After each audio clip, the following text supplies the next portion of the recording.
গেল ২১ মার্চ রাত আনুমানিক ৯টা তুম্বুরু সীমান্তের ভাজাবনুয়া ছিতারকুমে এলাকায় বসবাসকারী স্থানীয় বাসিন্দাদের হঠাৎ আবারও আতঙ্কের বয়। চারদিকে গোলাগুলির শব্দে যেন কম্পিত হয় এলাকা জুড়ে। এ সময়ে গুলিবিদ্ধ অবস্থায় আহত দুজনকে দেখে এগিয়ে আসেন স্থানীয় বাসিন্দারা। পরে সেখান থেকে তাদের উদ্ধার করে পার্শ্ববর্তী হাসপাতালে ভর্তি করা হয় দুজনকে। আহত ব্যক্তিরা হলেন তুম্বুরু এলাকার জাহাঙ্গীর আলম ও নূর হোসেন।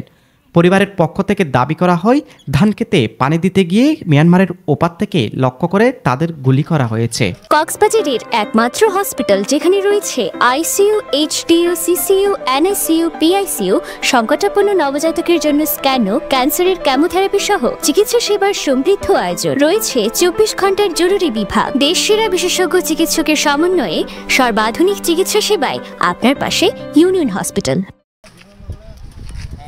মিয়ানমারের অভ্যন্তরীণ সংঘর্ষ নিয়ে চরম অস্থিরতায় দিন পার করছে সীমান্তে বসবাসকারী স্থানীয় বাসিন্দারা। প্রশ্ন জাগে, এ সময়ে রাতে কেন সীমান্তে কাছে গেল এ দুজন? সীমান্ত স্থানীয়দের কাছে অনিরাপদ হয়ে উঠলেও চোরাচালানকারী বা মাদক ব্যবসায়ীদের কাছে সীমান্ত একর নিরাপদের সুসময়।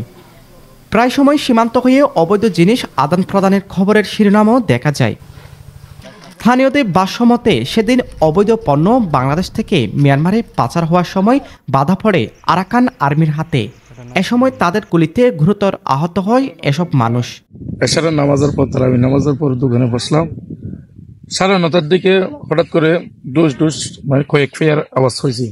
আওয়াজ হওয়ার পর আমরা দৌড়ে উঠে দেখলাম ওই সীতারকুমের উজু সুজাও পাহাড়ে বর্মারে ওই পাশে মানে বাতি দেখতেছি। হঠাৎ করে মানে জনগণরা বলতেছে এখানে বাংলাদেশ থেকে কিছু মাল যাচ্ছে, মানে সেলার এখানে আছে, ওদেরকে মারছে। আর কেউ কেউ মন্তব্য করেছিল তখন মানে আলেকিন টালেকিন ফার হয়েছে, এরকমও মন্তব্য করছে। কিছুক্ষণ পর পরে যাচ্ছে বাংলাদেশের লোক এই তুম্বুরু এলাকার কিছু ছেলেরা এদিকে গেছিল, গুলি করছে। আমি তারাবির নামাজের জন্য বাজারে চলে আসি।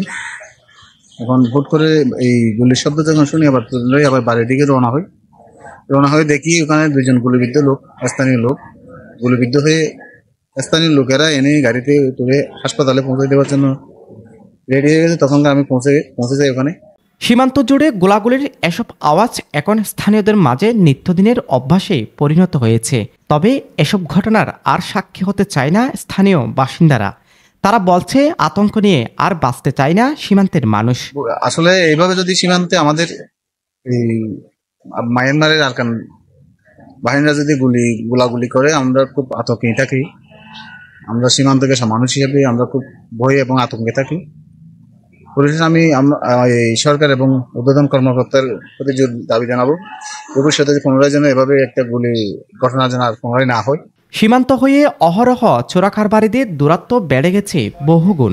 ফলে নানা অস্থিরতা ও শঙ্কায় দিন পার করছে সকলে। সাজম বড়ুয়া, সাজু, পেনুয়া নিউজ।